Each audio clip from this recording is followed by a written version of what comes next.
ಕಮಲಮನೆಯ ದಳಗಳು ಒಂದೊಂದು ದಿಕ್ಕಿಗೆ ಚೆದರಿವೆ. ಸ್ವಪಕ್ಷದ ನಾಯಕರ ಶೀತಲ ಸಮರ ಕೇಸರಿ ಪಡೆಯನ್ನ ಪೇಚಿಗೆ ಸಿಲುಕಿಸಿದೆ. ಅದರಲ್ಲೂ ಪಕ್ಷದ ಸಾರಥಿ ವಿರುದ್ಧವೇ ನಡೀತಾ ಇರುವಂತಹ ರಾಜಕೀಯ ಸಮರದ ಮಡಿಲಲ್ಲಿ ಕೆಂಡವನ್ನ ಕಟ್ಟಿಕೊಂಡಂತಾಗಿದೆ. ಬಿಜೆಪಿ ಸಾರಥಿ ವಿಜಯೇಂದ್ರ ಹಠಾವೋ ಹೋರಾಟ.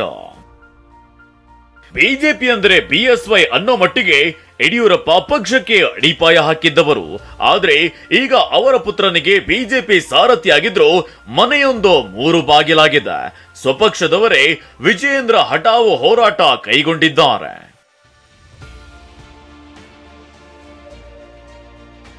ಸಿದ್ದೇಶ್ವರ್ ಮನೆಯಲ್ಲಿ ರೆಬಲ್ಸ್ ಮೀಟಿಂಗ್. ದಾವಣಗೆರೆಯಲ್ಲಿ ಶಾಸಕ ಯತ್ನಾಳ್ ನೇತೃತ್ವದಲ್ಲಿ ರೆಬಲ್ಸ್ ಸಭೆ ನಡೆಸಿದ್ರು.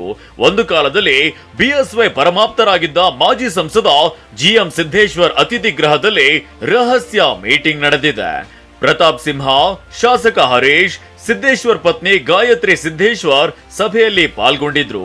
ಬಿಜೆಪಿ ಬಂಡಾಯ ನಾಯಕ ರಮೇಶ್ ಜಾರಕಿಹೊಳಿ ಸೇರಿದಂತೆ ಕೆಲವರ ಗೈರು ಹಾಜರಿ ಎದ್ದು ಕಾಣ್ತಿತ್ತು.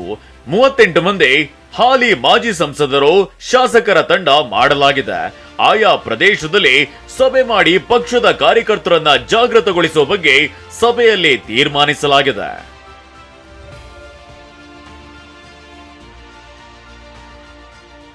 ಸಭೆ ಬಳಿಕ ಯತ್ನಾಳ್ ಪರೋಕ್ಷವಾಗಿ ವಿಜಯೇಂದ್ರ ವಿರುದ್ಧ ಗುಡುಗಿದ್ರು. ಪಕ್ಷದ ಗೊಂದಲಗಳ ಬಗ್ಗೆ ಹೈಕಮಾಂಡ್ಗೆ ಮಾಹಿತಿ ನೀಡಿದ್ದೀವಿ. ಬಹಿರಂಗ ಹೇಳಿಕೆ ಕೊಡದಂತೆ ಹೈಕಮಾಂಡ್ ಸೂಚಿಸಿದೆ. ರಾಜ್ಯಾಧ್ಯಕ್ಷರನ್ನ ಬದಲಾಯಿಸೋ ಅಧಿಕಾರ ನಮಗಿಲ್ಲ ಅಂದ್ರು. ನಾವು ಎಲ್ಲಿ ಹೇಳಬೇಕು ಈಗಾಗಲೇ ಹೇಳಿದ್ದೀವಿ. 38 ಜನ ನಾವು ಕೂಡಿದಾಗ ಹೇಳಿದ್ದೀವಿ.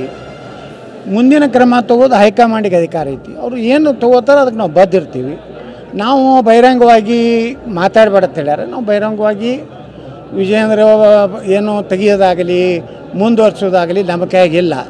ಅದು ಹೈಕಮಾಂಡ್ ಎಲ್ಲರ ಅಭಿಪ್ರಾಯ ಸಂಗ್ರಹ ಮಾಡೈತಿ. ಮುಂದೆ ಯೋಗ್ಯ ನಿರ್ಣಯ ತಗೋತಾರೆ ನಮ್ಗೆ ಅನಿಸ್ತದೆ.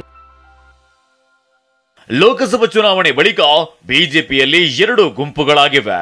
ಬಿಜೆಪಿ ಅಂತಃಕಲಹ ಸದ್ಯಕ್ಕೆ ಮುಗಿಯುವ ಲಕ್ಷಣ ಕಾಣಿಸ್ತಿಲ್ಲ. ಬಸವರಾಜ್ ದೊಡ್ಮನೆ, ಟಿವಿ9 ದಾವಣಗೆರೆ.